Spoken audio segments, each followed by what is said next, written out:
Check, check, check. Yes.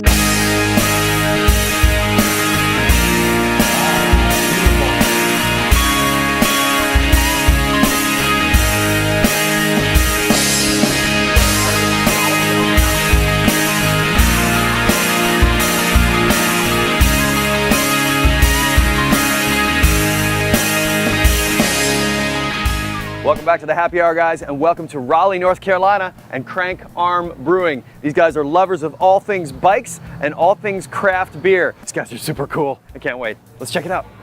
So please, sir, if you would, your name and your position. Adam Eckhart, co-owner, co-founder. We opened our doors July 2013. It's been quite the ride, a pretty incredible ride. You take a passion and turn it into business. It's always an interesting thing. By the way, this is ridiculous. Can you just tell me a little bit about what that is right there? So what you're drinking is the Holy Spokes. This is a smoked porter with habanero, chocolate, and cinnamon.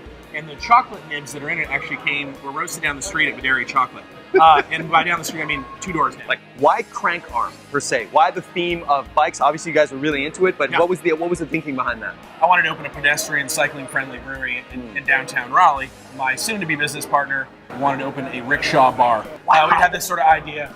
Started our rickshaw company first, and then moved on through. So it sort of seemed to make the most sense to go with bicycling theme. Tell us about the art. This is so cool. Our friend Nate Schaefer did this. This is all his industrial artwork, dispersed throughout the entire brewery, and he's done small additions. Nate is a pretty incredible multimedia artist. He did all the welding on this. He blew all of the glass and molded the neon that's in this. This piece is actually called Night and Day, which is the only 2 appropriate times to drink. And that's his reasoning for the name for it. And then he also did on our back wall over there, that's a half-mile of bicycle chain. Oh my God. It's actually, because of the spacing, and that this is a bar, it's called Barcode. These guys just brought home some hardware from the Great American Beer Festival in Denver, Colorado, which is no small feat. That is basically the Super Bowl of craft beer. And if you bring home a medal from there, it is huge. Tell us a little bit about your medal winner. We won the bronze medal in the American Belgo category for our White Wall Wheat. One of our core beers. It's a Belgian hoppy wheat is like what we like to call it. Yeah. So take a wheat beer, and instead of adding the spices to it, we add citra hops, which give it a nice grassy grapefruit flavor. Super light, super refreshing. And an incredibly competitive category as well. Correct, So, yeah. There was over 70 entries in that category. There were 7,200 entries in the overall event and 285 medals. So you do the math and realize your chances of winning are slim, and yeah. we had a good day. I'm learning right now as we speak. I'm learning from Mike, who has 17 years of professional experience. So I'm learning. Amazing. Yeah, to learn from somebody really good is nice. And also the brewer before me, Phil, who's brewed for quite some time, helped him transition. He'd been here for 2 years and then recently just moved to Charlottesville. Tell us a little bit more about the facility here. So I got some stainless steel over here. Yeah, so this is all of our wort production. So this is where we make the unfermented beer. Everything then is transferred over into our fermenters. The unique thing is we are very small for how much beer we make. We literally are in about 700 square feet total for this. Obviously, you just signed a lease on a big new space. What's coming up for you guys? One of the big focuses, one of the first things, one of our biggest issues is cooler space currently. We could actually make between 2,000 and 2,500 barrels here. You just don't have a cold room big enough. Yeah, we don't have a cold room big enough. And then also, as you were saying, we're squirreling away barrels everywhere. Our barrel-aged beers are doing really well. So here is a site that strikes joy into the heart of every happy hour guy, and that is a corner or a room or whatever full of barrels. This is a barrel aging program. There's barrels all over this brewery. Tequila barrels and wine barrels and all kinds of cool things. And bourbon barrels. Oh, yeah. So right here, this is the tequila añejo barrel aged Holy Smokes. We have some wine barrels and some bourbon barrels. These are more wine barrels that we will age the beer that Charlie's making right now. Add Brettanomyces and fruit to make our Brett Saison. Oh, it's a Four Roses barrel. Oh yeah, there's Four Roses. Wild turkey. There's some turkey. Yep. There's also some rum barrels down here that we're taking the oatmeal milk brown that we've added to rum barrels with raisins to make like a rum raisin oatmeal cookie beer that will come out around Christmas. because nothing's better than cookies and milk. Why am I not going to be here? So with our focus on that, we're going to build a couple of barrel aging rooms. These are the first things that will happen in the new facility. Great. Because we have more room in production with this setup, then a new system will go in. Right now, we package in 2 formats.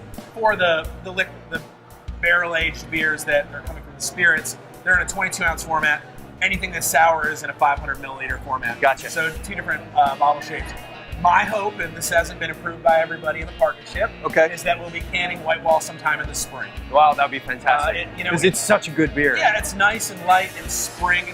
It's our lawnmower beer. You guys, to us, sort of epitomize what craft is all about. You've taken a very compact space and done some amazing things with it. You're changing a neighborhood.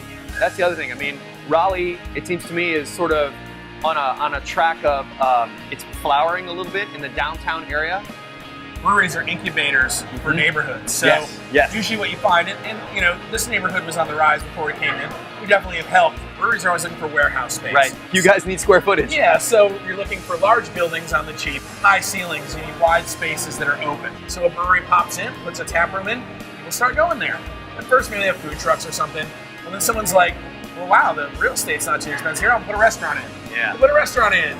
The next thing you know, there's, you know, more food places, art galleries start coming in, maybe another brewery. Yep. Who knows? All these things start coming in, then all of a sudden, condos start popping up. And real estate goes up. And then real estate goes up, and then we get kicked out and we have to find a new place. Needless to say, we loved these beers. White Wall, their medal winner, is a beautifully put together, very light and easy drinking beer. I could not get enough of Holy Spokes, which for a porter came in at a relatively light 5.8%. And Tandem, their double IPA, is also terrific. Their sour beers are superb. All their spirit barrel-aged stuff is incredible. Now, they don't have food in the tap room, but there are restaurants all around. You can order in, and oftentimes there are food trucks out on the street. But really, I mean, as far as like economic development, you put a brewery in a place, if they're making good liquid and they're reaching out to the community. Well, listen, there's more to talk about. There's more to do here at Crank Arm Brewing.